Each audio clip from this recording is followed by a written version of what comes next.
Hi everybody, Brad Vici here from northern Vermont. I'm a woodturner who is clearly outstanding in my field. Well, it's actually the edge of the field where the balsam fir trees start to grow. This is my entry for the Christmas Ornament Challenge. Many thanks to Carl and Alan for organizing this. I didn't know about it in previous years. And really also thanks to them for sharing their talents and their passion for woodturning with thousands of other people. The Christmas Ornament Challenge is also a great way for us to share ideas, kind of pay it forward, and share what inspires us. And it's a terrifically fun thing to do. I have very few video skills. They haven't caught up with my turning skills at all. So I hope my video will turn out okay. So this is the sort of ornament I intend to show you how to make. They're very simple, solid objects, so there's no hollowing. And if you get really good cuts off of your tools, there's no sanding, no finishing. You have the option of coloring them, which I think makes them stand out. And you can notice these zigzag lines. These are produced by turning the wood off-center on multiple axes. So I'll show you how to do that. In fact, I'm going to show you how to turn the one that's just a little higher up on this tree. And this is the actual one that we show in the video. It's made from a piece of hemlock that was cut well over 150 years ago. It's a scrap from the timber frame of my house. And we recycled an old timber frame to build a new house a few years ago. And we'll show you how to do that in just a few moments. Thanks. Okay, this one happens to be a piece of hemlock from the frame that is 150 years old. My house is a recycled timber frame. The original frame was cut in 1850. So this is part of that. A scrap left over. I'm going to see if I can round it up. It's a pretty terrible turning wood. I'm going to put my face shield on because it tends to be splintery. Let's see what we get here.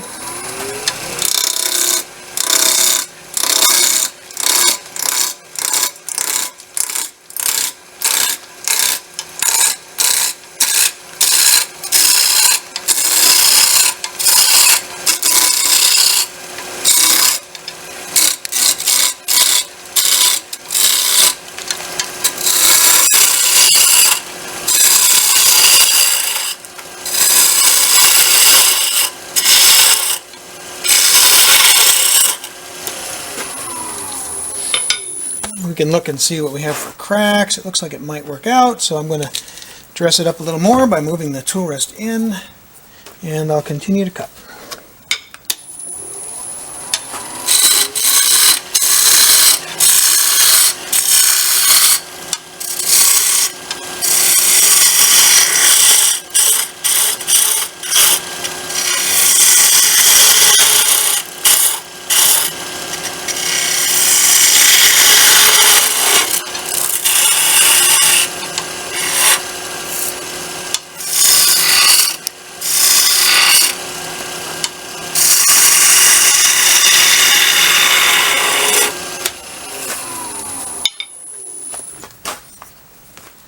Okay, we're not quite to round right there.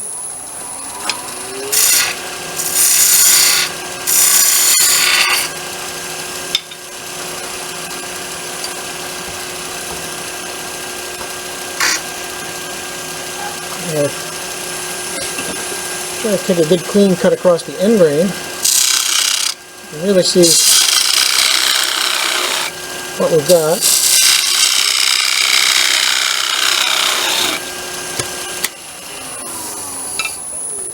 In terms of cracks and whether it's going to hold together.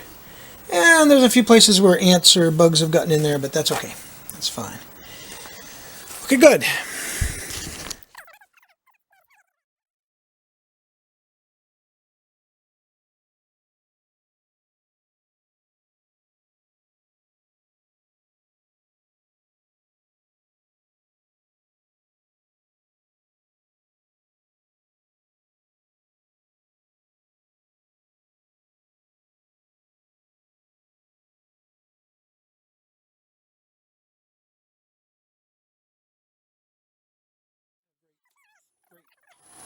Turning characteristics. Pretty easy to get some tear out between the growth rings.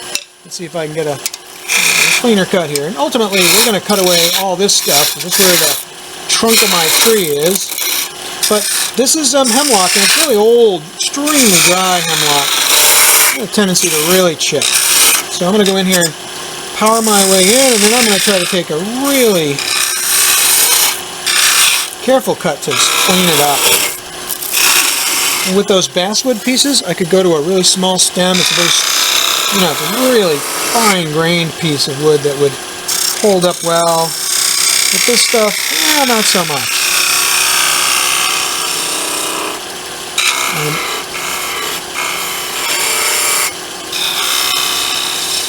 That's close enough for now. Okay, I was able to clean up that edge, and there's a tiny little crack in here. I'm not going to worry about that. I might then just come in, bevel this edge. It's not quite so splintery, and then make a cut towards center. Clean up that edge there. See how that works. Close enough. Okay, now with this kind of tail center, I end up with a central hole with a little ring, and that's kind of handy. What I can do with that is draw myself a little Mercedes symbol and divide that into 3. I can have one line coming down here, one there, one there. You don't need to measure the angles. They don't need to be 120 degrees apart. A little bit off is even better than exact, because we're trying to make a tree here. Trees aren't exact. They tend to have a little variation. We're driving with a dead cup center, so we're just driving with friction as a safety measure. But now what we can do is we can take our central point and move it from here, where it started. We're going to move it out to here, and out to here, and out to here. And on those 3 different centers, this piece is going to wobble. And it's going to wobble and allow us to make these off-center cuts to get this kind of a pattern. And as it turns out, the more off-center you go, the further you are away from the center, the shorter these lines are going to be. So I don't want to go very far because I want to make sure that they overlap. That's my goal. So this, you probably only want to go about 1/8 of an inch. And if your tail center doesn't do this, doesn't make a little ring, then when you're turning this between centers, you can clean up the bottom and you can make a little ring, either with a pencil or with a, go in there with a pointy gouge. So the first thing we're going to do is when this spins, let's make sure it doesn't hit. It's going to go wobbly, wobbly, wobbly like this. It's kind of fun. And then we'll make a series of V-cuts into this surface only, and they don't go all the way around because, well, they don't go all the way around. I'm going to put the diamond hone and just clean up the inside of my gouge a little, make sure it's good and sharp. And now what we can do here is make a series of, now I'm going to start with the spindle gouge. I'm going to set this up so I'm just about exactly at center. And I'll start down here and make a little cut. And then I'll make a little cut here. And then I'll make a little cut here. And when you're doing this kind of work, you really can't see what you're doing very well. In fact, I need the tool rest to be just a wee bit higher.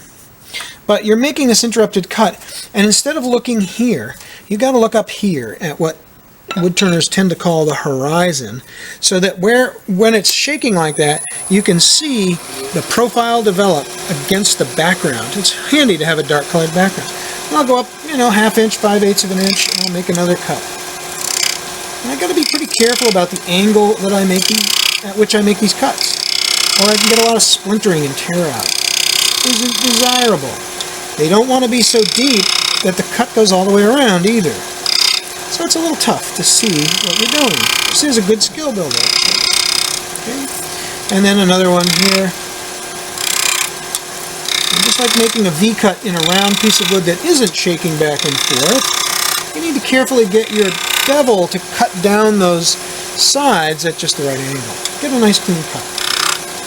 Start here. And if you get a little chip out, well, guess what? We're going to be able to clean it up at the end. But the less you get, the better. And then a little final cut up here. Because why not? Let's see what we have. So we have a series of V-cuts there. They're not perfect down at the bottom, and you could clean them up with you could clean them up if you wish. Now, let's put this tool away. We're going to now move from being off-center in one direction to being off-center in another direction. I go to one of my other little spots. It doesn't matter if I'm off a little bit. It's fine. This is spinning about 1800 RPMs, about 1900 actually. Turn at a speed you're comfortable with, but whenever you have an interrupted cut like this, a little faster is actually a little easier. I've got a long bevel skew here. It's probably over 25, maybe almost 30 degrees of included angle, but a long bevel on it. You gotta be careful that when you're approaching the wood, you may hit the wood a little sooner than you think, because there's a lot of air there, and you're cutting kind of almost nothing but air at first. So I can make a V-cut. What I'm going to do is, wherever I made one before, I'm going to go just to the left of that. And we'll come up in here and we'll go blip, blip, blip, blip, blip, blip, blip. Again, not so deep that they go all the way around, ideally.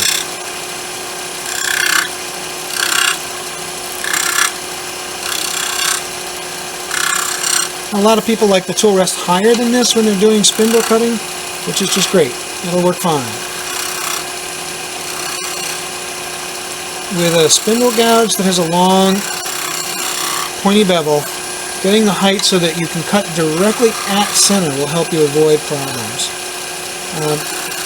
If you've got some experience with interrupted cutting with either natural edge bowls or other kinds of more artistic work, this isn't going to be a big challenge, but it can be quite a, so here we're getting them to overlap. It's quite a new thing for people that have only made pens, or maybe they've only done a couple of, table legs or chair legs, and now they're going to try to use. Now I'll go to my third off-center mounting spot. You can see them there, 1, 2, 3, and then there's the third one over this direction.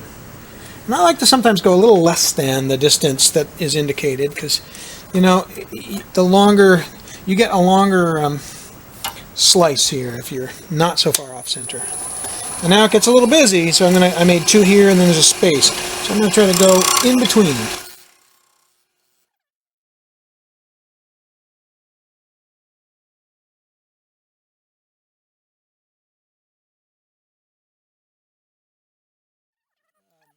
Spindle gouge, or detail gouge with a very long bevel, long profile. So there we have. There's the bulk of the turning. Now what I'm going to do is go back to my original center, which I've left there, so that it should turn true. It's kind of nice. I'm going to use red for this one. Now I'm going to take my red marker and I'm going to color every one of these little V grooves. I'm going to go all the way to the ends. I want to make sure I lean to the left and lean to the right to make sure that each one of them gets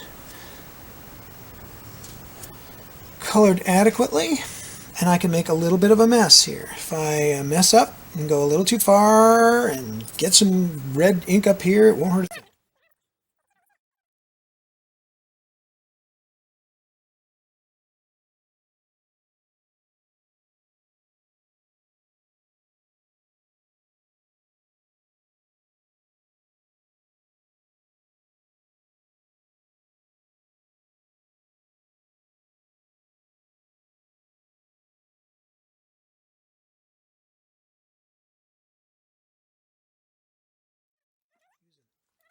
Super fine.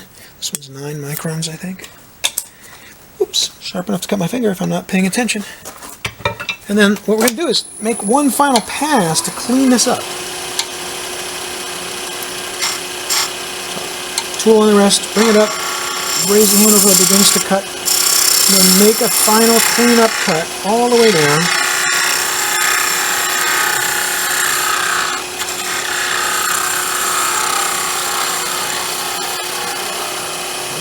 What cleans up all of the spillover, if you will, and if you messed up anywhere, so it's nice and clean. Woo, woo, woo. And now we can finish this off. So first of all, we're leaving a big chunk of wood right there. We're going to finish off the bottom first. And I will lower the tool rest for this. I do a lot of finer spindle turning with rest quite low. Go back to my long beveled spindle gouge. First thing I'll do with my skew is come in here and reduce the diameter of this. This is a peeling cut. Just cut the nose with a skew. I'm going to clean up my cove in here, which separates the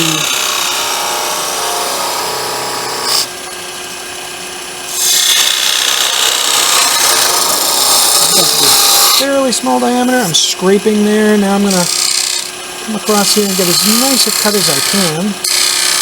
I don't have to sand anything. That's the goal here. How small you make that depends on, how small you want to make it.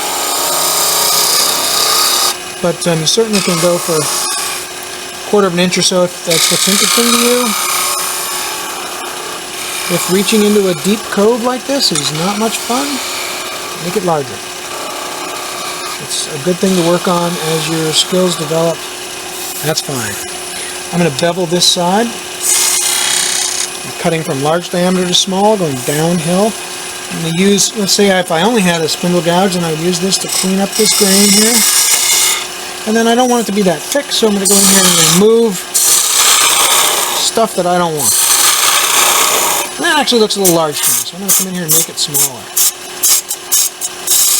Cutting down the long bevel here, just engaging that, make as smooth a cut as I can. Now I'm going to bevel this again. I wouldn't mind beveling the very bottom, and then I come in and I cut a little bit of a hollow there, so that it's going to sit on the wide edge that's way out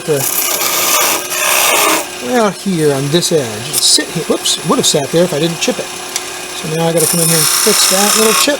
Make a tiny little bevel. Little bevels to prevent it from splintering and chipping. Right down in there if you wish. A pointy gouge. You don't have to. Just the slightest hollow there is all you need. So now that's good. Now I need to do something up here. What I'm going to do is move my rest in. I can check to make sure I don't have any really horrendous things. You can sand it if you need to. I would rather not. I don't like sanding very much. Get this up where it's fairly close, but not gouging away at my spindle. Now, what I want to do here is just leave a little ball. I don't need all this extra wood. Get rid of it. It's relatively safe to turn near this stuff as long as you don't have, loose clothing that could be dragged in. I'm going to make a fairly small feature here so we can get rid of all this excess. This is where checking ahead of time to make sure that there's no bad cracks here is really quite critical. If I'm pushing between here and here, not a lot of wood there, and if this had a bad crack in it, this whole thing could come out and whack me in the forehead. And it's a small enough piece of wood and it's light enough. I'm really not going to be too worried about that, but definitely a good reason to have some safety glasses on, and it could ruin your fine work. If nothing else, it could be a bad end to a good day. Bring the gouge right over on its side to get it down in there. And then let's see if I can go on the other side of that ball. Essentially cutting a bead, making a bead with such steep sides that it becomes a little ball. And you can, again, if you can do this so that you don't need to sand, so much the better. And you can come down here and catch it where it comes off on that little base. And you've got this cute little Christmas tree. Now, the other thing about these light-colored, these are fairly light wood, so they can be solid. I'm used to making hollow ornaments to reduce the weight. But you drill a little hole in here. Now you could just bring this to a point, turn a little ball separately, and have them joined by a little piece of copper wire, so the ball is separate. And